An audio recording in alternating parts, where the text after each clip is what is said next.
안녕하세요. 봄빛 안이로돼 봄을 웃도는 아름다움이 곧 가을의 정취라고 하는데요. 여기 짧은 가을에 긴 겨울, 우리는 바깥 사람들보다 일찍 이 겨울을 채비해야 한다는 격리된 공간, 감옥으로부터 온 편지가 있습니다.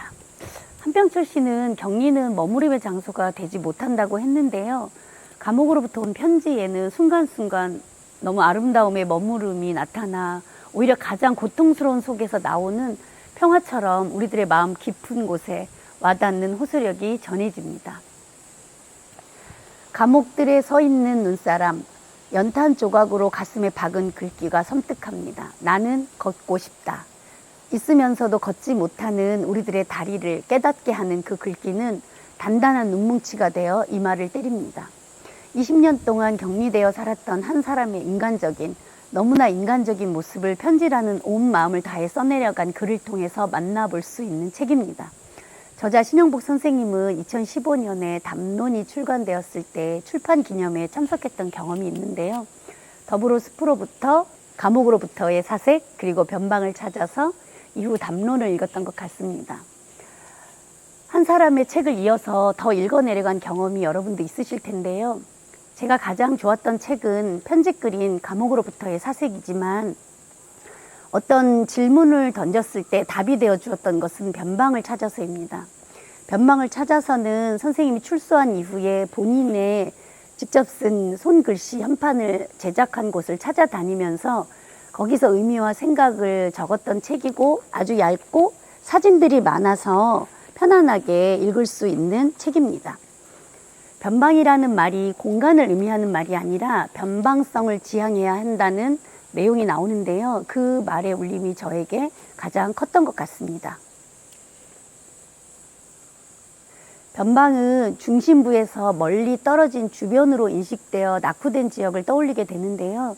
그렇기 때문에 변방에 대한 관심은 사회적 약자와 마이너리티에 대한 온정주의적인 경우가 대부분이라는 거죠. 그러나 이 변방을 찾아서라는 책은 이런 감성적 관점을 반성하면서 변방을 낙후되고 소멸해가는 주변부로서가 아니라 새로운 가능성으로 읽어냄으로써 변방의 의미를 역전시키고 싶었다고 해요.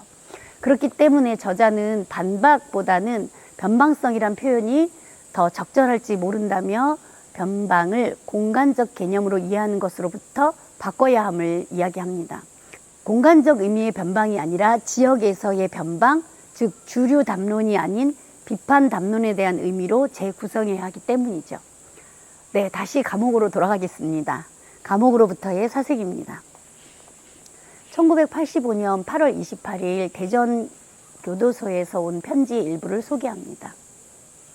없는 사람이 살기는 겨울보다 여름이 낫다고 하지만 교도소에 우리들은 없이 살기는 더합니다만 차라리 겨울을 택합니다. 왜냐하면 여름 징역의 10가지, 20가지의 장점을 일시에 무색하게 해버리는 결정적인 사실. 여름 징역은 자기의 바로 옆 사람을 증오하게 한다는 사실 때문이라는 거죠.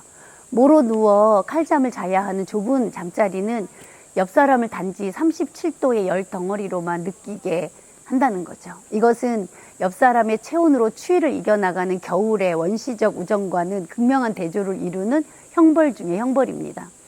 자기의 가장 가까이에 있는 사람으로부터 미움받는다는 사실은 매우 불행한 일이죠. 더욱이 그 미움의 원인이 자신의 고의적인 소행에서 연유된 것이 아니고 오직 그 사람의 존재 그 자체 때문이라는 사실은 그 불행을 매우 절망적인 것으로 만듭니다.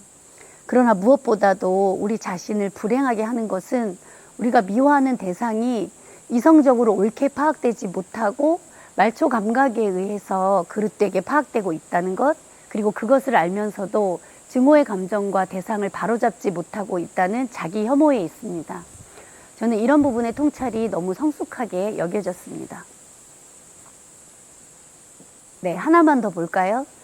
저자는 교도소가 지옥은 아닌 것과 마찬가지로 천국 일리도 없지만 정확하게 교도소가 밑바닥이라는 리얼리티를 상정합니다. 교도소가 세상으로부터 동떨어진 곳이 아닐 뿐 아니라 오히려 우리 시대에 가장 끈끈하게 맺어지고 있는 가장 밑바닥임을 인정합니다. 피라미드를 거꾸로 세웠을 경우 그 꼭지점이 땅에 닿는 자리, 피라미드의 한 점이 찌르는 바닥, 바로 그 지점에 교도소가 위치하고 있는데요. 이처럼 교도소는 사회의 모순 구조와 직결된 공간으로 사회를 향하여 오히려 활짝 열려있는 공간이라고 저자는 믿고 있습니다. 그렇지만 여전히 20년의 세월이 쓸쓸한 건 여전하죠. 갇혀 있다고 해서 늘 자신을 팽팽하게 해놓을 수는 없지만 어느새 느슨해져 버린 의식과 비어버린 가슴에 새삼 놀라게 됩니다. 깨어있지 못한 하루하루의 누적이 만들어 놓은 빈 공간을 느끼게 되는 거죠. 역 피라미드의 전체 무게가 걸려있는 자리에서 나타나는 의식의 비어감을 성찰하죠. 묻는다는 것이, 질문한다는 것이 씨를 뿌리는 것임을 확신하지 못하고 나눈다는 것이 팽창임을 깨닫지 못하는 본인의 소시민적 전제가 치통보다 더 통렬한 아픔이 되어 본인을 찌른다고 합니다. 저자는 자기 자신을 밑바닥에 세우는 용기를 냅니다. 그리고는 이러한 자세는 곧 막힌 벽으로부터 시선을 들어 올려 하늘을 바라보게 하는 것이라 믿습니다. 사람이 하늘이고 밥이 하늘이고 밑바닥이 하늘이라던 그 녹두의 하늘을 바라보는 마음, 그 넉넉한 마음이 한 줄기의 양심이며 겨울 내내 새싹을 키우는 매운 예지라고 그는 믿습니다. 네, 정리해 보겠습니다. 나무의 나이테는 겨울에도 자란다고 합니다. 그리고 겨울에 자란 부분일수록 여름에 자란 부분보다 훨씬 단단하다고 하네요. 햇빛도 적고 땅도 얼지만 나무는 자신의 가슴 깊이 내년의 봄을 키우고 있습니다. 우리가 나무는 아니지만 훨씬 더 단단한 나이테를 만들고 있다는 마음으로 위드 코로나의 시대를 기다려보려 합니다. 신영복 선생님을 통해 우리에게 말 걸어오는 질문입니다.